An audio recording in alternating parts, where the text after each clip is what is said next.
আসসালামু আলাইকুম দর্শক, বাংলা আন্তর্জাতিক সংবাদে আপনাদের স্বাগত জানাই। শুরুতেই জানিয়ে দিব, বাইডেনকে দোষী বানিয়ে চীনকে ডাকছেন ট্রাম্প। এরপর জানিয়ে দিব, গাজার জলসীমায় পৌঁছে গেছে সমুদ্র ফ্লোটিলার জাহাজ।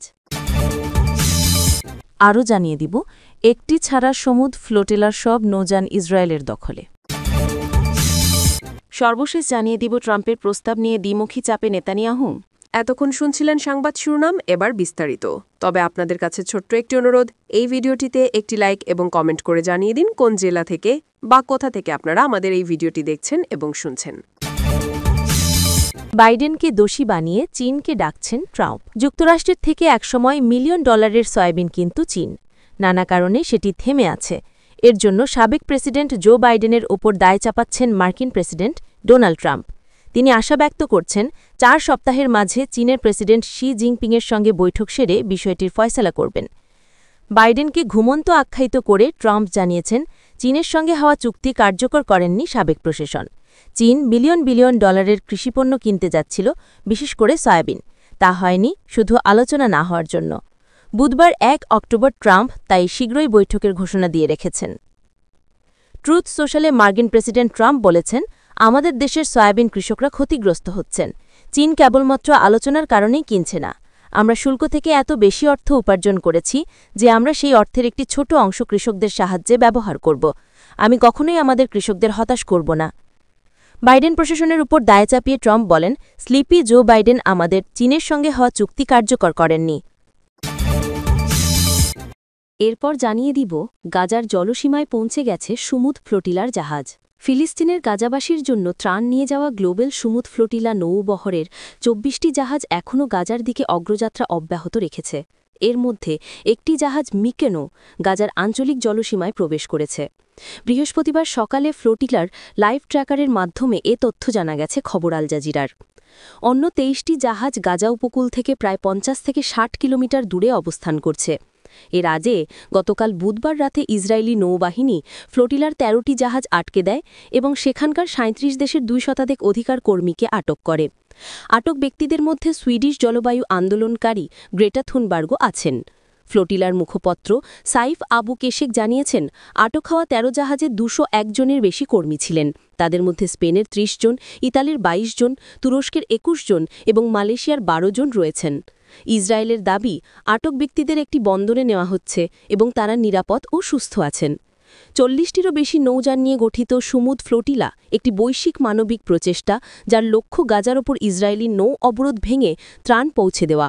নৌবহরে রয়েছেন প্রায় 500 জন প্রতিনিধি, যাদের মধ্যে আছেন ইউরোপীয় পার্লামেন্ট সদস্য, আইনজীবী, চিকিৎসক, সাংবাদিক ও অধিকার কর্মীরা। আরও জানিয়ে দিব, একটি ছাড়া সমুদ্র ফ্লোটিলার সব নৌযান ইসরায়েলের দখলে। ইসরায়েলি অবরোধ ভাঙ্গার বহু আশা নিয়ে ফিলিস্তিনের গাজার উদ্দেশ্যে রওনা করে গ্লোবাল সমুদ্র ফ্লোটিলার বিশাল বহর। সেই যাত্রায় টিকে আছে আর মাত্র একটি নৌযান। সেটি গাজার খুব কাছে জলসীমায় ভাসছে। ইসরায়েল বলছে, অল্প সময়ের মধ্যে এ পর্ব শেষ হবে। দ্য টাইমস অফ ইসরায়েল জানায়, গাজা উপত্যকায় ইসরায়েলি সামুদ্রিক অবরোধ ভাঙার প্রচেষ্টা কোনো বড় ঘটনা ছাড়াই শেষ হয়েছে। বৃহস্পতিবার বিকেলে ইসরায়েলি পররাষ্ট্র মন্ত্রণালয় জানিয়েছে, গ্লোবাল সমুদ্র ফ্লোটিলার উস্কানি শেষ হয়েছে। হামাস সমুদ্রের কোনো উস্কানিমূলক নৌকা সক্রিয় যুদ্ধক্ষেত্রে প্রবেশ বা বৈধ নৌ অবরোধ ভাঙার প্রচেষ্টায় সফল হয়নি। মন্ত্রণালয় জানিয়েছে, সব যাত্রী নিরাপদ এবং সুস্থ আছেন। তারা নিরাপদে ইসরায়েলে যাচ্ছেন, সেখান থেকে তাদের ইউরোপে পাঠানো হবে। সম্ভাব্য যান্ত্রিক সমস্যাযুক্ত একটি জাহাজ গাজা থেকে কিছু দূরে সমুদ্রে রয়ে গেছে। যদি এটি কছে আসে, সক্রিয় যুদ্ধক্ষেত্রে প্রবেশ এবং অবরোধ ভাঙার প্রচেষ্টা করে, তবে সেটি প্রতিরোধ করা হবে। ইসরায়েলি পররাষ্ট্র মন্ত্রণালয়ের বিবৃতির ঘণ্টাখানেক আগে আল জাজিরার প্রতিবেদনে বলা হয়, গ্লোবাল সমুদ্র ফ্লোটিলা ট্র্যাকার 44টি নৌকার বহরের প্রায় সব জাহাজের অবস্থা পরিবর্তন করে ইসরায়েলি নৌবাহিনী কর্তৃক নিশ্চিত বাধাপ্রাপ্ত অথবা সম্ভাব্য বাধাপ্রাপ্ত বলে ধরে নেওয়া হয়েছে হিসেবে চিহ্নিত করেছে। সর্বশেষ জানিয়ে দিব, ট্রাম্পের প্রস্তাব নিয়ে দ্বিমুখী চাপে নেতানিয়াহু। গাজাযুদ্ধের অবসান এবং বিধ্বস্ত এই অঞ্চল পুনর্গঠনে মার্কিন প্রেসিডেন্ট ডোনাল্ড ট্রাম্প একটি প্রস্তাব দিয়েছেন।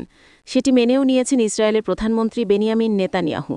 তবে জাতির উদ্দেশ্যে দেওয়া ভাষণে ঘণ্টাখানেক পরেই বোল পাল্টেছেন। নেতানিয়াহু বলেছেন তিনি কখনো ফিলিস্তিন রাষ্ট্রের অস্তিত্ব মেনে নেবেন না এবং গাজার অধিকাংশ এলাকায় ইসরায়েলি সেনাদের উপস্থিতি অব্যাহত থাকবে। ট্রাম্পের প্রস্তাবে ফিলিস্তিনি রাষ্ট্র গঠনের কথা বলা হয়েছে, নেতানিয়াহু বারবার এটার নিন্দা করে আসছিলেন। ওই প্রস্তাবের সমর্থন জানিয়ে এই পরিকল্পনায় কিছুটা গতি এনে দিয়েছে জর্ডান, মিশর, কাতার, সৌদি আরব, সংযুক্ত আরব আমিরাত, পাকিস্তান, ইন্দোনেশিয়া এবং তুরস্কের মতো শীর্ষস্থানীয় আরব ও মুসলিম প্রধান দেশ। আলোচনার গতি বজায় রাখতে ট্রাম্প শর্ত জুড়ে দিয়েছেন, এই প্রস্তাবে হামাস রাজি কিনা, হ্যাঁ অথবা না তা জানাতে 3 থেকে 4 দিন সময় আছে। যদি উত্তর না হয় তাহলে যুদ্ধ চলবে। দর্শক, সম্পূর্ণ ভিডিওটি দেখলেন, আশা করি বিষয়টি বুঝতে পেরেছেন। এই নিয়ে আপনার গুরুত্বপূর্ণ মন্তব্যটি অবশ্যই কমেন্ট বক্সে জানিয়ে দিবেন। ধন্যবাদ।